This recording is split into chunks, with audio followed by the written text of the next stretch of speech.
جو بڑا مہربان نہایت رحم والا ہے۔ حامیم، کتاب روشن کی قسم کہ ہم نے اس کو قرآن عربی بنایا ہے تاکہ تم لوگ سمجھو، اور یہ بڑی کتاب یعنی لوح محفوظ میں ہمارے پاس لکھی ہوئی اور بلند مرتبہ ہے، حکمت والی ہے۔ تو کیا ہم پھیر دیں گے تمہاری طرف سے یہ کتاب نصیحت موڑ کر اس بنا پر کہ تم ایسے لوگ ہو جو حد پر نہیں رہتے؟ اور ہم نے پہلے لوگوں میں بھی بہت سے پیغمبر بھیجے تھے، اور جو پیغمبر بھی ان کے پاس آتا تھا تو وہ اس سے ضرور تمسخر کرتے تھے، تو جو ان میں سخت زور والے تھے ان کو ہم نے ہلاک کر دیا، اور پہلے لوگوں کی حالت گزر چکی۔ اور اگر تم ان سے پوچھو کہ آسمانوں اور زمین کو کس نے پیدا کیا ہے، تو کہہ دیں گے کہ ان کو غالب اور علم والے اللہ نے پیدا کیا ہے، جس نے تمہارے لیے زمین کو بچھونا بنایا اور اس میں تمہارے لیے رستے بنائے تاکہ تم راہ راست پر چلو، اور جس نے ایک اندازے کے ساتھ آسمان سے پانی نازل کیا، پھر ہم نے اس سے مردہ زمین کو زندہ کیا، اسی طرح تم زمین سے نکالے جاؤ گے۔ اور وہی ہے جس نے سب چیزوں کے جوڑے بنائے اور تمہارے لیے کشتیاں اور چوپائے بنائے جن پر تم سوار ہوتے ہو تاکہ تم ان کی پیٹھ پر چڑھ بیٹھو، اور جب اس پر بیٹھ جاؤ پھر اپنے پروردگار کے احسان کو یاد کرو اور کہو کہ وہ ذات پاک ہے جس نے اس کو ہمارے زیر فرمان کر دیا، اور ہم میں طاقت نہیں تھی کہ اس کو بس میں کر لیتے، اور ہم اپنے پروردگار کی طرف لوٹ کر جانے والے ہیں۔ اور انہوں نے اس کے بندوں میں سے اس کے لیے اولاد مقرر کی، بے شک انسان سراسر ناشکرا ہے۔ کیا اس نے اپنی مخلوقات میں سے خود تو بیٹیاں لیں اور تم کو چن کر بیٹے دے دیے؟ حالانکہ جب ان میں سے کسی کو اس ہستی کی یعنی لڑکی کی خوشخبری دی جاتی ہے جو انہوں نے اللہ کے لیے بیان کی ہے، تو اس کا چہرہ سیاہ پڑ جاتا ہے اور وہ اندر ہی اندر گھٹنے لگتا ہے۔ کیا وہ ہستی جو زیوروں میں پرورش پائے اور جھگڑے کے وقت بات نہ کر سکے اللہ کی اولاد ہو سکتی ہے؟ اور انہوں نے فرشتوں کو کہ وہ رحمان کے بندے ہیں اس کی بیٹیاں ٹھہرایا۔ کیا یہ ان کی پیدائش کے وقت حاضر تھے؟ ان قریب ان کی شہادت لکھ لی جائے گی اور ان سے باز پرس کی جائے گی، اور کہتے ہیں اگر رحمان چاہتا تو ہم ان کو نہ پوچھتے، ان کو اس کا کچھ علم نہیں، یہ تو صرف اٹکلیں دوڑا رہے ہیں۔ یا ہم نے ان کو اس سے پہلے کوئی کتاب دی تھی کہ یہ اس سے استدلال کرتے ہوں؟ بلکہ کہنے لگے کہ ہم نے اپنے باپ دادا کو ایک طریقے پر پایا ہے اور ہم انہی کے قدم بقدم چل رہے ہیں، اور اسی طرح ہم نے تم سے پہلے کسی بستی میں کوئی خبردار کرنے والا نہیں بھیجا مگر وہاں کے خوشحال لوگوں نے کہا کہ ہم نے اپنے باپ دادا کو ایک راہ پر پایا ہے اور ہم قدم بقدم انہی کے پیچھے چلتے ہیں۔ پیغمبر نے کہا اگرچہ میں تمہارے پاس ایسا دین لایا ہوں کہ جس رستے پر تم نے اپنے باپ دادا کو پایا وہ اس سے کہیں زیادہ سیدھا رستہ دکھاتا ہو، تو کہنے لگے کہ جو دین تم دے کر بھیجے گئے ہو ہم اس کو نہیں ماننے کے، تو ہم نے ان سے انتقام لیا، سو دیکھ لو کہ جھٹلانے والوں کا انجام کیسا ہوا۔ اور جب ابراہیم نے اپنے باپ اور اپنی قوم سے کہا کہ جن چیزوں کو تم پوچھتے ہو میں ان سے بیزار ہوں، ہاں جس نے مجھ کو پیدا کیا وہی مجھے سیدھے رستے پر لے چلے گا، اور یہی بات وہ اپنے بعد اپنی اولاد میں چھوڑ گئے تاکہ وہ اللہ کی طرف رجوع رہیں۔ بات یہ ہے کہ میں ان کفار کو اور ان کے باپ دادا کو مال و متاع دیتا رہا یہاں تک کہ ان کے پاس حق اور صاف صاف بیان کرنے والا پیغمبر آ پہنچا، اور جب ان کے پاس حق یعنی قرآن آیا تو کہنے لگے کہ یہ تو جادو ہے اور ہم اس کو نہیں ماننے کے، اور یہ بھی کہنے لگے کہ یہ قرآن ان دونوں بستیوں یعنی مکے اور طائف میں سے کسی بڑے آدمی پر کیوں نازل نہ کیا گیا؟ کیا یہ لوگ تمہارے پروردگار کی رحمت کو بانٹتے ہیں؟ ہم نے ان میں ان کی معیشت کو دنیا کی زندگی میں تقسیم کر دیا اور ایک کے دوسرے پر درجے بلند کیے تاکہ ایک دوسرے سے خدمت لے، اور جو کچھ یہ جمع کرتے ہیں تمہارے پروردگار کی رحمت اس سے کہیں بہتر ہے۔ اور اگر یہ خیال نہ ہوتا کہ سب لوگ ایک ہی جماعت ہو جائیں گے تو جو لوگ اللہ سے انکار کرتے ہیں ہم ان کے گھروں کی چھتیں چاندی کی بنا دیتے اور سیڑھیاں بھی جن پر وہ چڑھتے، اور ان کے گھروں کے دروازے بھی اور تخت بھی جن پر تکیہ لگاتے ہیں، اور یہ سب چیزیں سونے کی بھی بنا دیتے، اور یہ سب دنیا کی زندگی کا تھوڑا سا سامان ہے، اور آخرت تمہارے پروردگار کے ہاں پرہیزگاروں کے لیے ہے۔ اور جو کوئی رحمان کی یاد سے آنکھیں بند کر لے یعنی تغافل کرے، ہم اس پر ایک شیطان مقرر کر دیتے ہیں تو وہ اس کا ساتھی ہو جاتا ہے، اور یہ شیطان ان کو رستے سے روکتے رہتے ہیں اور وہ سمجھتے ہیں کہ وہ سیدھے رستے پر ہیں، یہاں تک کہ جب وہ ہمارے پاس آئے گا تو اس شیطان سے کہے گا کہ اے کاش مجھ میں اور تجھ میں مشرق و مغرب کا فاصلہ ہوتا، تو برا ساتھی ہے۔ اور جب تم ظلم کرتے رہے تو آج تمہیں یہ بات فائدہ نہیں دے سکتی کہ تم سب عذاب میں بھی شریک ہو۔ تو کیا تم بہرے کو سنا سکتے ہو یا اندھے کو رستہ دکھا سکتے ہو، اور جو کھلی گمراہی میں ہو اسے راہ راست پر لا سکتے ہو؟ پھر اے پیغمبر، اگر ہم تم کو وفات دے کر اٹھا لیں تو بھی ان لوگوں سے تو ہم انتقام لے کر رہیں گے، یا تمہاری زندگی ہی میں تمہیں وہ عذاب دکھا دیں گے جس کا ہم نے ان سے وعدہ کیا ہے، کیونکہ ہم ان پر قابو رکھتے ہیں۔ پس تمہاری طرف جو وحی کی گئی ہے اس پر مضبوطی سے جمے رہو، بے شک تم سیدھے رستے پر ہو، اور یہ قرآن تمہارے لیے اور تمہاری قوم کے لیے نصیحت ہے، اور لوگوں تم سے ضرور عنقریب پرسش ہوگی۔ اور اے نبی، جو اپنے پیغمبر ہم نے تم سے پہلے بھیجے ہیں ان کے احوال دریافت کر لو کہ کیا ہم نے رحمان کے سوا اور معبود ٹھہرائے تھے کہ ان کی عبادت کی جائے؟ اور ہم نے موسیٰ کو اپنی نشانیاں دے کر فرعون اور اس کے درباریوں کی طرف بھیجا، تو انہوں نے کہا کہ میں پروردگار عالم کا بھیجا ہوا ہوں۔ پھر جب وہ ان کے پاس ہماری نشانیاں لے کر آئے تو وہ ان نشانیوں پر ہنسنے لگے، اور جو نشانی ہم ان کو دکھاتے وہ پہلی سے بڑی ہوتی تھی، اور ہم نے ان کو عذاب میں پکڑ لیا تاکہ باز آئیں، اور کہنے لگے کہ اے جادوگر، اس عہد کے مطابق جو تیرے پروردگار نے تجھ سے کر رکھا ہے اس سے دعا کر، بے شک ہم ہدایت یاب ہوں گے۔ سو جب ہم نے ان سے عذاب دور کر دیا تو وہ عہد شکنی کرنے لگے، اور فرعون نے اپنی قوم سے پکار کر کہا کہ اے قوم، کیا مصر کی حکومت میرے ہاتھ میں نہیں ہے، اور یہ نہریں جو میرے محلوں کے نیچے بہ رہی ہیں میری نہیں ہیں؟ کیا تم دیکھتے نہیں؟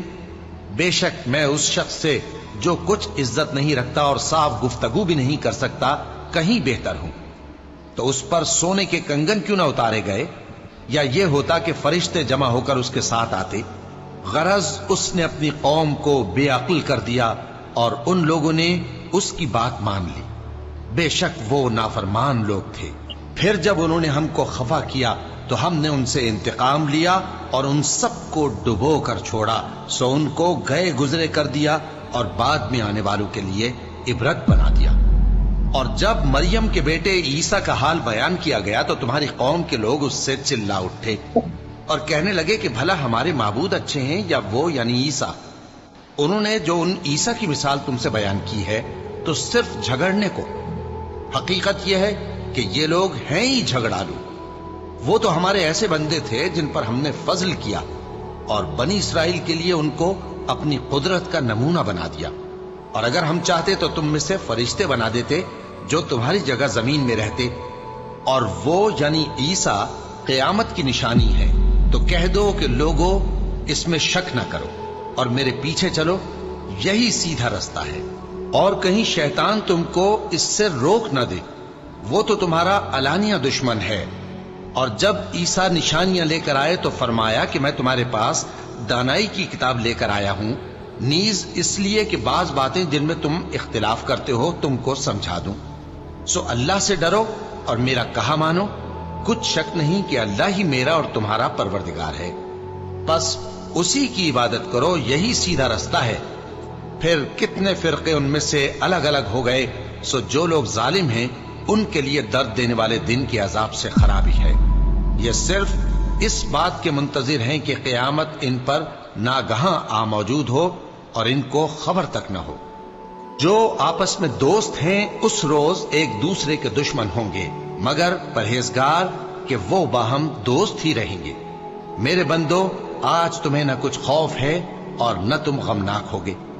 جو لوگ ہماری آیتوں پر ایمان لائے اور فرمانبردار بن گئے، ان سے کہا جائے گا کہ تم اور تمہاری بیویاں عزت و احترام کے ساتھ بہشت میں داخل ہو جاؤ۔